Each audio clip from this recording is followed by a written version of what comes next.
What is going down, you guys? You guys already know what it is. It is Woods, and I'm back at it again with another haircut tutorial for you guys. And in this haircut tutorial, we are going to be doing a simple undercut high taper. The reason why we're doing an undercut is, of course, he has locks, and we don't want to cut into that. Another reason why we'll be doing a undercut is somebody's trying to grow out their hair, or they already are planning to get a style or already have in the past.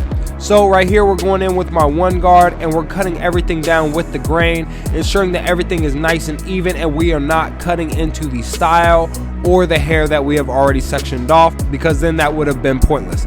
But again, from the jump, I forgot to say that we go ahead and section off that hair, pulling the long hair away from the hair that we're going to be cutting, just to ensure that the part line doesn't continuously change over time. So now that we have everything cut down, it's time to go ahead and prep the hairline with some holding spray, and then go ahead and dry everything in while we're brushing it down.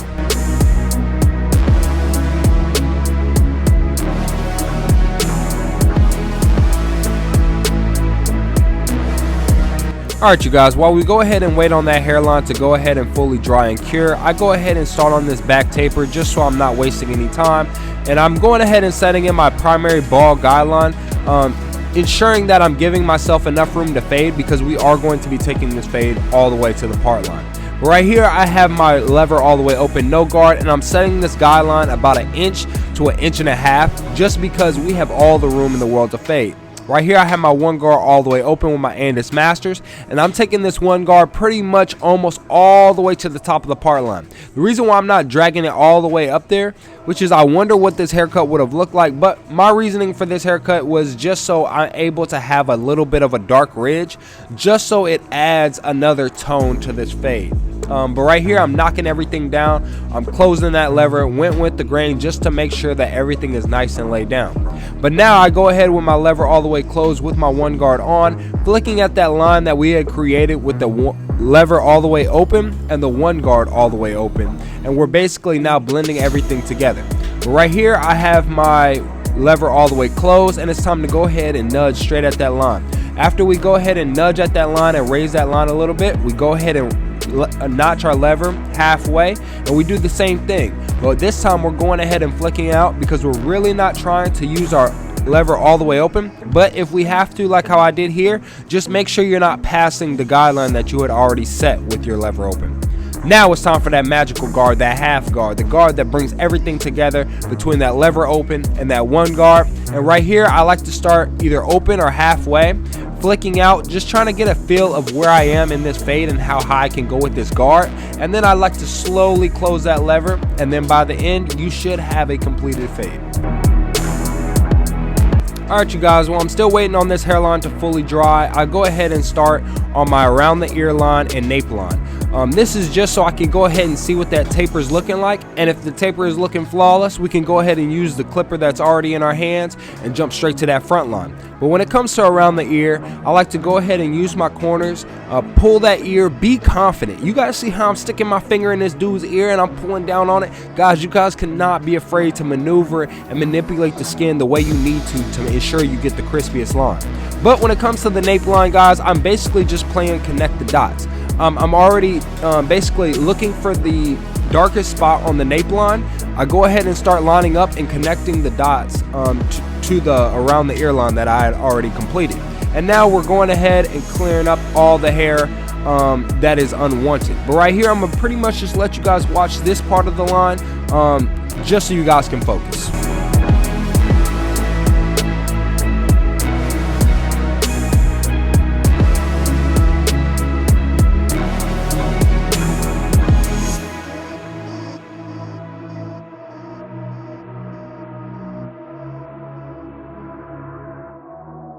You guys already know, the moment you guys all been waiting for. It's just you guys don't have to wait long when it comes to Woods tutorials.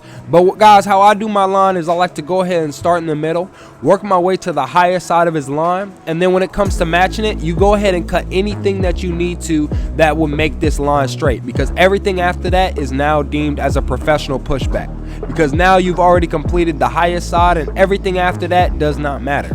But guys, when it comes to my vertical bars, I like to go ahead and use the push method, pushing my liners to that darkest point on the vertical bars. Then I like to go ahead and chomp just to get any of those overhanging hairs. Alright you guys, now it's time to go ahead, hop straight into this high taper. I like to go ahead and set my first initial point right at that corner of where his C cup would start. Then I jump straight to the back of the ear, right at that top of the ear, and I like to go ahead and connect the dots. I like to go ahead and set my ball guideline in a round shape just because I feel like it gives it a little bit more character and depth to the blend. Guys, there's no one size fits all in barbering. That is why I enjoy it, because everything is your own flair. This is your art form. This is your Picasso. And there's no artist out there that does the same painting, art, drawing, whatever you guys want to call it. But now it's time to go ahead and get into this Picasso blend. Right here, I jump with my lever all the way open, and I'm going up about a ½ an inch, being very careful when it comes to those vertical bars. I don't know if you guys can tell in this video, but when it comes to around that vertical bar area, his hair is not as dark as what it is like how it is when it's closer to the ear.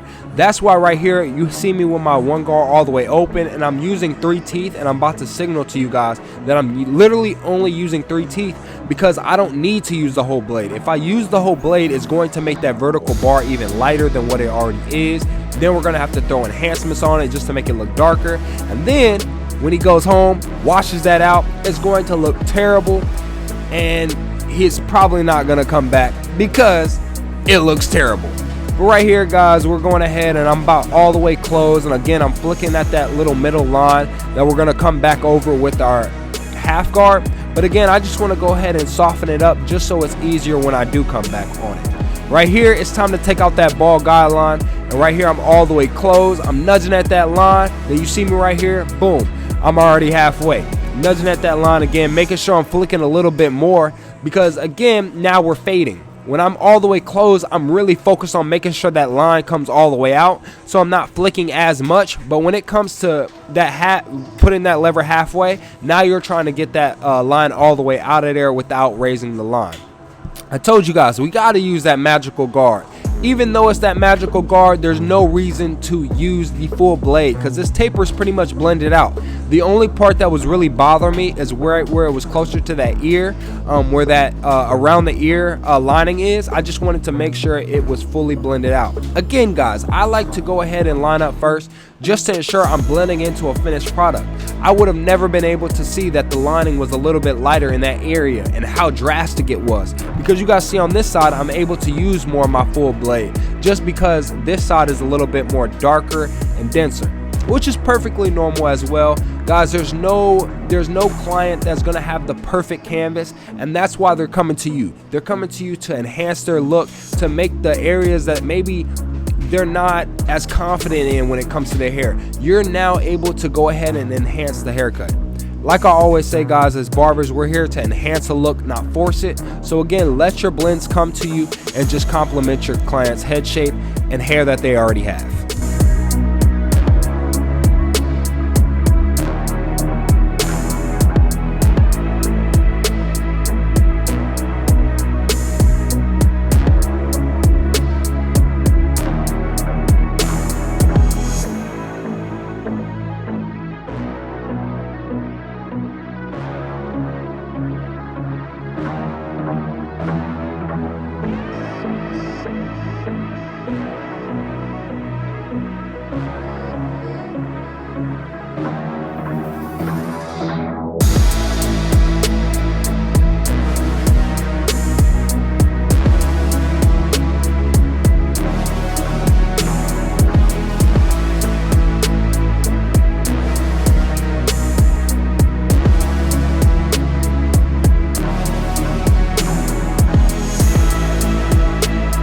Man, y'all know a haircut ain't complete without that razor, because this is the last step of this haircut. He does not want enhancements, guys. He is an all natural client. So we're just going ahead and cleaning up any stubble that we may have left. But guys, this is how my guy came in looking, man. He damn near had a month without no cut. He was just like, bro, I'm just trying to get in with you, bro, so I can look like this. You guys already know what it is, what it does. Guys, don't forget to go ahead, like, comment, subscribe. Like the video if you like the video, because why don't you like the video if you like the video? Go ahead, drop a comment down below. I love to hear what you guys have to say down in the comments below. But guys, this is Woods, and I'm out.